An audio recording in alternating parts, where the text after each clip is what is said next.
ಧನ್ಯವಾದಗಳು ರಂಗಣ್ಣವರೇ. ಕೊನೆಗೂ ಕೇಂದ್ರ ಸರ್ಕಾರದ ಬಡ್ಜೆಟ್ ಬಗ್ಗೆ ನೀವು ಮಾಡಿರುವಂತಹ ವಿಶ್ಲೇಷಣೆ ಇದೆಯಲ್ಲ, ಒಬ್ಬ ಪತ್ರಕರ್ತ ಮಾಡಬೇಕಾಗಿರುವಂಥ ಕೆಲಸ ನಿಜಕ್ಕೂ ಚೆನ್ನಾಗಿ ಮಾಡಿದ್ದೀರಿ.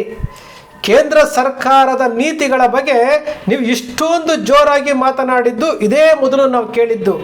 ತುಂಬ ಚೆನ್ನಾಗಿ ವಿಶ್ಲೇಷಣೆ ಮಾಡಿದ್ದೀರಿ, ತುಂಬ ಚೆನ್ನಾಗಿ ಪ್ರಶ್ನೆ ಮಾಡಿದ್ದೀರಿ. ಕೇಂದ್ರ ಸರ್ಕಾರದ ಬಡ್ಜೆಟ್ನಲ್ಲಿ ಕರ್ನಾಟಕಕ್ಕಾಗಿರುವಂತಹ ಅನ್ಯಾಯ, ಕೇಂದ್ರ ಸರ್ಕಾರದ ನೀತಿಗಳಿಂದಾಗಿ ಇವತ್ತು ಕರ್ನಾಟಕ ಯಾವ ರೀತಿ ಅನುಭವಿಸ್ತಾ ಇದೆ, ದೇಶ ಯಾವ ರೀತಿ ಸಂಕಷ್ಟದಲ್ಲಿದೆ ಅನ್ನೋ ವಿಚಾರವನ್ನ ಎಳೆ ಎಳೆಯಾಗಿ ಬಿಚ್ಚಿಟ್ಟಿದ್ದೀರಿ. ಇಲ್ಲ ಮಾಡಕೂಡದು. ತ್ಯಾಗ, ದೇಶ ಕಟ್ಟಬೇಕು, ನೀವು ಹಿಂದೂಗಳನ್ನು ಉಳಿಸ್ಕೋಬೇಕು ಅಂದ್ರೆ ನೀವು ಬಾಯಿ ಮುಚ್ಕೊಂಡು ನನಗೆ ಓಟ್ ಹಾಕ್ಬೇಕು. ತೆರಿಗೆನ ನಾನು ತಗೊಂಡು ಹೋಗ್ತಾ ಇರಬೇಕು, ತಿನ್ಕೊಂಡಿರ್ತೀನಿ. ಇದು ನಿಲುವು. ಇವರು ಅಯೋಗ್ಯರ ತರ ಆಡ್ತಾರೆ. ತೆರಿಗೆ ಬೇಕಾದಾಗ ಬೇಕು. ವೈ ಕರ್ನಾಟಕದ ಒಂದು ಸಿಟಿನೂ ಕಾಣ್ಲಿಲ್ವಾ, ಒಂದು ಯೋಜನೆನೂ ಕಾಣ್ಲಿಲ್ವಾ ಇದರಲ್ಲಿ? ರಾಯಚೂರು ಒಂದು ಏಮ್ಸು ಇಲ್ಲ, ಬೇರೆ ವಿಚಾರ. ಒಂದು ಗಂಟೆ ಅಲ್ಲಿ ಲಕ್ನೋ ಕೊಡ್ತಾರೆ ಆಸ್ ಎ ಸಿಟಿ ಡೆವಲಪ್ಮೆಂಟ್ಗೆ, ವಾರಣಾಸಿ ಕೊಡ್ತಾರೆ, ಕಾನ್ಪುರ್ ಕೊಡ್ತಾರೆ. ಏನು ಇಲ್ಲ, ನಮ್ಮನ್ನು ವೈರಿಗಳು ನೀವು, ನಿಮ್ಮ ಅಗತ್ಯ ಇಲ್ಲ ನಮ್ಮ ದೇಶಕ್ಕೆ ಅಂತನಾರು ಅನೌನ್ಸ್ ಮಾಡ್ಬಿಟ್ರಪ್ಪ. ಮಹಾಪುರುಷರ ಮಾತೆತ್ತಿದ್ರೆ ತೋರಿಸು. ಹಿಂದೂ ಕನ್ಸಾಲಿಡೇಷನ್ ಎಲ್ಲಿ? ಅಶೋಕ್ ಬುರುಡೆ ಬಿಡಕ್ಕೆ ಎಲ್ಲಿ? ವಿಜಯೇಂದ್ರ ಎಂಬ ಘನತೆ ಬೆತ್ತ ಅಧ್ಯಕ್ಷರು ಎಲ್ಲಿ? ಬನ್ನಿ ಲೈನ್ಗೆ ಬನ್ನಿ. ನಿಮ್ಗೆ ನೀವು ನ್ಯೂಸ್ ನೋಡ್ತಾ ಇದ್ರೆ ನಾನು ಕೇಳ್ತೀನಿ ಎರಡು ಪ್ರಶ್ನೆ. ನಾನು ನಿಮ್ಮನ್ನ ಬನ್ನಿ ಲೈನ್ಗೆ. ಯೋಗ್ಯತೆಗಳಿಗೆ ಏನೀಗ ಕೊಡಬೇಕು ಅಂತ ರೂಲ್ ಇದೆಯಾ? ನೀವೇನು ಕರ್ನಾಟಕದವ್ರು, ಉತ್ತರ ಪ್ರದೇಶದವ್ರ, ನೀವೇನು ಗುಜರಾತ್ನವ್ರ? ಬಾಯಿ ಮುಚ್ಕೊಂಡು ಬಿದ್ದಿರಬೇಕು ಓಟ್ ಹಾಕೊಂಡು. ಮಹದಾಯಿ ಮೇಕೆದಾಟು ಯೋಜನೆಗಳ ಬಗ್ಗೆ ಚಕಾರ ಇಲ್ಲ. ಮೆಟ್ರೋ 3ನೇ ಹಂತದ ಯೋಜನೆ ಅನುದಾನದ ಪ್ರಸ್ತಾಪ ಇಲ್ಲ.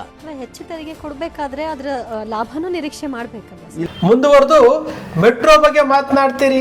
ಮೆಟ್ರೋ ಬಗ್ಗೆ ಮಾತನಾಡಿ ತೇಜಸ್ವಿ ಸೂರ್ಯ ಅವರಿಗೆ ನೀವು ಪ್ರಶ್ನೆ ಕೇಳ್ತೀರಿ. ಖಂಡಿತ ತೇಜಸ್ವಿ ಸೂರ್ಯ ಅವರು ಯುವ ಸಂಸದರು. ಇದು ಅರೈಸ್ ಇಂಡಿಯಾ ಅಂತ ಮಾಡಿಕೊಂಡು ವಿವೇಕಾನಂದರ ಬಗ್ಗೆ ವಿಚಾರಗಳನ್ನು ಪ್ರಚಾರ ಮಾಡ್ತಾ ಏಕಾಏಕಿ ಸಂಸದರಾಗಿ 2 ಬಾರಿ ಸಂಸದರಾಗಿದ್ದಾರೆ. ಅಂತಹ ತೇಜಸ್ವಿ ಸೂರ್ಯ ಅವರು ಮೆಟ್ರೋವನ್ನು ಇಟ್ಕೊಂಡು ಇವತ್ತು ಮೆಟ್ರೋದ ತಪ್ಪು ರಾಜ್ಯ ಸರ್ಕಾರದ್ದು ಅಂತ ಹೇಳ್ತಾರೆ. ರಾಜ್ಯ ಸರ್ಕಾರದವರು ಕೇಂದ್ರ ಸರ್ಕಾರದ ತಪ್ಪು ಅಂತ ಹೇಳ್ತಾರೆ. ಇವರ ಇಬ್ಬರ ಮಧ್ಯೆ ಏನು ಡ್ರಾಮಾ ನಡೀತಾ ಇದೆಯಲ್ಲ, ಡ್ರಾಮಾ. ಇಬ್ಬರು ಕಿತ್ತಾಡ್ತಾ ಇದ್ದಾರೆ ಗೊತ್ತಾ, ನಮ್ದಲ್ಲ ಅಂತೇಳಿ. ಈಗ ತಾತ್ಕಾಲಿಕವಾಗಿ ಕೇಂದ್ರ ಸರ್ಕಾರ ಮೆಟ್ರೋಗೆ ದರ ಏರಿಕೆ ಮಾಡೋದನ್ನು ಸ್ಟಾಪ್ ಮಾಡಿದ್ದಾರೆ. ಎದೆ ತಟ್ಕೊಂಡು ಹೇಳ್ತಾ ಇದ್ದಾರೆ, ತಮ್ಮ ಬೆನ್ನನ್ನು ತಾವೇ ಕಟ್ತಾ ಇದ್ದಾರೆ. ಆದರೆ ಇವರ ಇಬ್ಬರ ಎಳೆದಾಟದಲ್ಲಿ ಮೆಟ್ರೋ ದರ ಏರುತ್ತೆ. ಕೊನೆಗೆ ಬಲಿಪಶು ಆಗ್ತಾ ಇರೋದು ಯಾರು? ಜನಸಾಮಾನ್ಯರು. ಇದೆಲ್ಲ ಒಂದು ಡ್ರಾಮಾ. ನಾನು ವಿರೋಧ ಮಾಡ್ತೇನೆ, ನೀನು ಏರಿಸೋಂಗೆ ಮಾಡು ಅಂತೇಳಿ ಮೆಟ್ರೋವನ್ನು ದರವನ್ನು ತಾತ್ಕಾಲಿಕವಾಗಿ ಸ್ಟಾಪ್ ಮಾಡಿದ್ದು ಕೇಂದ್ರ ಸರ್ಕಾರ ಅಂತೇಳಿ ತೇಜಸ್ವಿ ಸೂರ್ಯ ಅವರು ಹೇಳ್ತಾರೆ.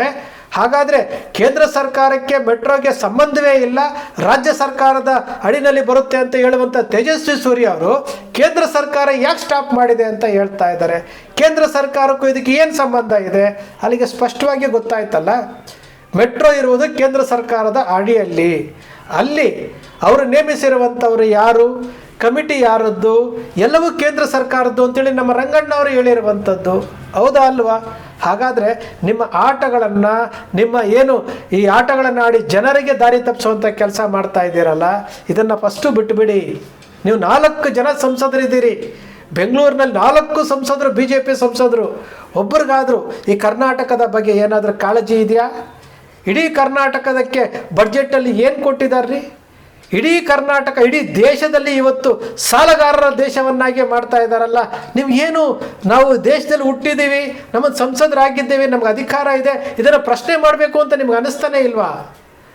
ನಿಮಗೆ 24/7 ನಾವು BJPಯವರು, ನಾವು ಕಾಂಗ್ರೆಸ್ನವ್ರನ್ನ ವಿರೋಧ ಮಾಡಬೇಕು, ನಾವು ಕಾಂಗ್ರೆಸ್ನವರು BJPಯವ್ರನ್ನ ವಿರೋಧ ಮಾಡಬೇಕು. ಇವೆರಡು ಬಿಟ್ಟರೆ ನಿಮ್ಗೆ ಬೇರೆ ಏನೂ ಇಲ್ಲ. ಇವರಿಗೆ ಜೈಕಾರ ಹಾಕೋದಕ್ಕೆ ಅವರ ಕಾರ್ಯಕರ್ತರುಗಳ ಪಡೆ ಒಂದು ಕಡೆ. ಲಾಸ್ಟ್ಗೆ ಹಾಳಾಗ್ತಾ ಇರೋದು ಯಾರು? ಜನಸಾಮಾನ್ಯರಿಗೆ ಇವೆಲ್ಲ ಗೊತ್ತೇ ಇಲ್ಲ.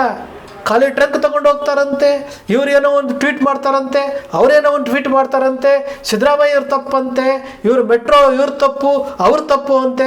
ಈ ವಿಚಾರಗಳನ್ನು ಮಾಧ್ಯಮಗಳಲ್ಲಿ ಚರ್ಚೆ ಆಗುತ್ತಂತೆ. ಏನೇನು ಡ್ರಾಮಾ ಮಾಡ್ತೀರ್ರಿ? ಮೆಟ್ರೋ ಅಲ್ಲೇ ದರ ಏರಿಸೋದು ಪಕ್ಕಾ ಆಗೋಯ್ತು. ಇವತ್ತು ರೈಲ್ವೇನಲ್ಲಿ ಎಷ್ಟು ದರ ಏರಿಸಿದ್ದಾರೆ, ಪೋಸ್ಟ್ ಆಫೀಸ್ನಲ್ಲಿ ಎಷ್ಟು ದರ ಏರಿಸಿದ್ದಾರೆ, ಯಾರಿಗೂ ಗೊತ್ತೇ ಇಲ್ಲ. ಸೈಲೆಂಟಾಗಿ ಹೋಗ್ತಾ ಇದೆ ಇವೆಲ್ಲನೂ. ಸೈಲೆಂಟಾಗಿ ಪೋಸ್ಟ್ ಆಫೀಸ್ನಲ್ಲಿ 20 ರೂಪಾಯಿ 25 ರೂಪಾಯಿ ಇದ್ದಂಥ ರಿಜಿಸ್ಟರ್ ಪೋಸ್ಟು ಇವತ್ತು 75 ರೂಪಾಯಿಗೆ ಹೋಗಿದೆ. 50 ರೂಪಾಯಿ ಹೆಚ್ಚಾಗಿದೆ. 50 ರೂಪಾಯಿ. ರೈಲ್ವೆ ಡಿಪಾರ್ಟ್ಮೆಂಟಲ್ಲಿ ಪ್ಯಾಸೆಂಜರ್ ಟ್ರೈನ್ಗಳೇ ಇಲ್ಲ. ಎಕ್ಸ್ಪ್ರೆಸ್ನಲ್ಲಿ 60-70 ಇದ್ದಂಥದ್ದು ಇವತ್ತು 130-140ಕ್ಕೆ ಹೋಗಿದೆ. ಇದು ಯಾರಿಗೂ ಗೊತ್ತಾಗ್ತಾನೇ ಇಲ್ಲ. ಇಲ್ಲಿ ರಿಸರ್ವೇಷನಲ್ಲಿ ಹೆಚ್ಚಿಗೆ ಮಾಡ್ಕೊಂಡು ಹೋಗ್ತಾನೆ ಇದ್ದಾರೆ, ಯಾರಿಗೂ ಗೊತ್ತಾಗ್ತಾನೆ ಇಲ್ಲ. ಆದರೂ ಸಹ ನಾವು ಮೂರ್ಖರು ಜೈಕಾರ ಹಾಕ್ತಾ ಇದ್ದೀವಿ. ತೇಜಸ್ವಿ ಸೂರ್ಯ ಅವರು ಯುವ ಸಂಸದರು, ಉತ್ತಮ ವಾಗ್ಮಿಗಳು. ಅವರು ಸಂಸದರಾಗಿದ್ದಾರೆ. ಅವರು 2 ಬಾರಿ ಸಂಸದರಾಗಿದ್ದಾರೆ. BJPಯ ರಾಷ್ಟ್ರೀಯ ಯುವ ಮೋರ್ಚಾ ಅಧ್ಯಕ್ಷರವರು. ಸ್ವಲ್ಪನಾದರೂ ಯೋಚನೆ ಮಾಡಬೇಕಲ್ವಾ? ಕೇಂದ್ರ ಸರ್ಕಾರ ತಡೆ ಮಾಡಿದೆ ಅಂತ ಹೇಳ್ತಾ ಇರೋರು ಇವರೇ. ಹಾಗಾದರೆ ಕೇಂದ್ರ ಸರ್ಕಾರಕ್ಕೂ ಇದಕ್ಕೆ ಮೆಟ್ರೋಗೂ ಸಂಬಂಧ ಇಲ್ಲ ಅಂತ ಹೇಳಿದ್ಮೇಲೆ ಕೇಂದ್ರ ಸರ್ಕಾರದವರು ಯಾಕ್ರಿ ತಡೆ ಮಾಡ್ತಾರೆ? ಇದನ್ನು ಯೋಚಿಸುವಂಥ ಶಕ್ತಿ ನಮ್ಮ ಜನರಿಗಿಲ್ಲ. ನಮ್ಮ ಜನರಿಗಿಲ್ವೇ ಇಲ್ಲ. ತೇಜಸ್ವಿ ಸೂರ್ಯ ಹೇಳಿದ್ದಕ್ಕೆ ಚಪ್ಪಾಳೆ ತರ್ತಾರೆ, DK ಸುರೇಶ್ ಹೇಳಿದ್ದಕ್ಕೂ ಚಪ್ಪಾಳೆ ತರ್ತಾರೆ, ಸಿದ್ದರಾಮಯ್ಯ ಹೇಳಿದ್ದಕ್ಕೂ ಚಪ್ಪಾಳೆ ತರ್ತಾರೆ, ರಾಮಲಿಂಗಾರೆಡ್ಡಿ ಹೇಳಿದ್ದಕ್ಕೂ ಚಪ್ಪಾಳೆ ತರ್ತಾರೆ. ಅದೇ 24/7 ಈ ಪಕ್ಷದ ಕಾರ್ಯಕರ್ತರುಗಳಿಗೆ ಬೇರೆ ಕೆಲಸವೇ ಇಲ್ಲ. ಇವರಿಗೆ ತಮ್ಮ ಮುಖಂಡರುಗಳು ಹೇಳಿದ್ದೇ ವೇದವಾಕ್ಯ, ಅದೇ ಭಗವದ್ಗೀತೆ. ಈ ರೀತಿಯಾಗಿ ನಡ್ಕೊಂಡು ಹೋಗ್ತಾ ಇರೋದಕ್ಕೆ ಈ ದೇಶ, ಈ ರಾಜ್ಯ ಈ ಪರಿಸ್ಥಿತಿಗೆ ಬಂದಿರುವಂಥದ್ದು. ಅಂತಿಮವಾಗಿ ನಮ್ಮ ಪಾವನ ಆಗೋಯ್ತು ಅಂತ ಹೇಳ್ಬೋದು. ನಮ್ಮ ಪಬ್ಲಿಕ್ ಟಿವಿಯ ರಂಗಣ್ಣ ಮಾತನಾಡಿರುವಂಥ ತುಣುಕುಗಳನ್ನು ನೋಡಿದಾಗ ಕೇಂದ್ರ ಸರ್ಕಾರದ ನಿರ್ಮಲಾ ಸೀತಾರಾಮನ್ ಅವ್ರನ್ನ ತರಾಟೆಗೆ ತೆಗೆದುಕೊಂಡಿರುವಂಥ ವಿಚಾರ, ನಮ್ಮ ಸಂಸದರುಗಳನ್ನು ತರಾಟೆಗೆ ತೆಗೆದುಕೊಂಡುವಂಥ ವಿಚಾರ ಎಲ್ಲವನ್ನು ನೋಡಿದಾಗ ನಿಜಕ್ಕೂ ಬಹಳ ಖುಷಿ ಆಯಿತು. ಯಾವಾಗಲೂ ರಂಗಣ್ಣ ಆಗಲಿ ಎಲ್ಲ ಸ್ಯಾಟಲೈಟ್ ಚಾನಲ್ಗಳು ಈ ರೀತಿ ಪ್ರಶ್ನೆ ಮಾಡಿಬಿಟ್ರೆ ಈ ಪ್ರಜಾಪ್ರಭುತ್ವದಲ್ಲಿ ಈ ಸಂವಿಧಾನ ಕೊಟ್ಟಿರುವಂಥ ಸ್ವತಂತ್ರವನ್ನು ಇವರು ಎಷ್ಟು ಚೆನ್ನಾಗಿ ನಿಭಾಯಿಸ್ತಾ ಇದ್ದಾರೆ ಅಂತೇಳಿ ಅವರಿಗೆ ಶಬಾಷ್ಗಿರಿ ಕೊಡ್ಬೋದು. ಆದರೆ ಇದೊಂದು ವಿಚಾರದಲ್ಲಿ ನಾವು ನೋಡ್ತಾ ಇದ್ವಿ. ಮುಂದೆ ನೋಡಬೇಕು ಯಾವ ರೀತಿ ಆಗ್ತಾರೋ, ಎಲೆಕ್ಷನ್ ಹತ್ರ ಬರ್ತಾ ಇದ್ದಂಗೆ ಯಾವ ರೀತಿ ಪಟಾಯಿಸ್ಕೊಳ್ತಾರೋ. ಯಾಕಂದರೆ ಅಮಿತ್ ಶಾ ಅವ್ರನ್ನ ಕರ್ಕೊಂಡು ಬಂದು ಸಂದರ್ಶನ ಮಾಡಿದ್ದು ಇದೇ ಪಬ್ಲಿಕ್ ಟಿವಿ ರಂಗಣ್ಣನವರೇ. ಇವತ್ತು ಮೋದಿಯವರನ್ನ ಉಗುಳ್ತಾ ಇರೋದು ಇವರೇ. ಅಪರೂಪಕ್ಕೊಂದ್ಸರಿ ಏನು ಕೇಂದ್ರ ಸರ್ಕಾರವನ್ನು ಪ್ರಶ್ನೆ ಮಾಡಿದ್ದಾರೆ, ಅವರಿಗೆ ಧನ್ಯವಾದಗಳನ್ನು ಹೇಳೋಣ. ಸಮಸ್ತ ಪ್ರಜೆಗಳ ಪರವಾಗಿ ಧನ್ಯವಾದಗಳನ್ನು ಹೇಳೋಣ. ಯಾಕೆ ಅಂತಂದರೆ ಈ ರಾಜಕಾರಣಿಗಳ ಈ ಆಟ ಇದೆಯಲ್ಲ, ಈ ಮೋಸದ ಆಟ ಇದೆಯಲ್ಲ, ಮೋಸದ ಆಟ ಯಾರಿಗೂ ಗೊತ್ತಾಗೋದಿಲ್ಲ. ಆ ರೀತಿಯಾಗಿ ಆಟ ಆಡ್ತಾರೆ. ನಾವು ಪ್ರಶ್ನೆ ಮಾಡೋದನ್ನೇ ಮರ್ತುಬಿಟ್ಟಿದ್ವಿ. ನಾವೇನು ಮಾಡ್ತಾಯಿದ್ವಿ? ಎಡಪಂಥ ಬಲಪಂಥ ಅಂತೀವಿ, ಹಿಂದೂ ಮುಸ್ಲಿಮು ಅಂತೀವಿ.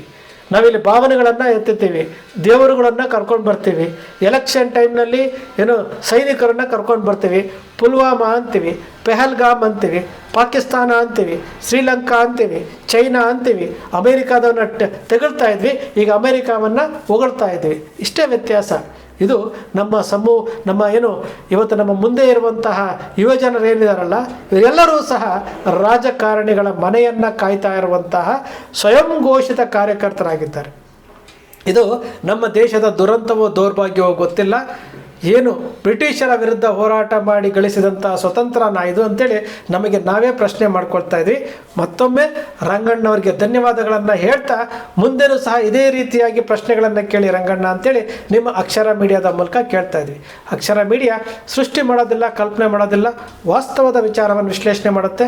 ಅಕ್ಷರ ಮೀಡಿಯಾದ ವಿಶ್ಲೇಷಣೆ ನಿಮ್ಗೆ ಇಷ್ಟ ಆಯಿತು ಅಂದರೆ ಸಬ್ಸ್ಕ್ರೈಬ್ ಆಗಲಿಲ್ಲ ಅಂದರೆ ಸಬ್ಸ್ಕ್ರೈಬ್ ಮಾಡ್ಕೊಳ್ಳಿ. ಪಕ್ಕದಲ್ಲಿ ಕಾಣುವಂಥ ಬೆಲ್ ಐಕಾನ್ ಪ್ರೆಸ್ ಮಾಡಿ, ಶೇರ್ ಮಾಡಿ, ಪ್ರೋತ್ಸಾಹ ನೀಡಿ.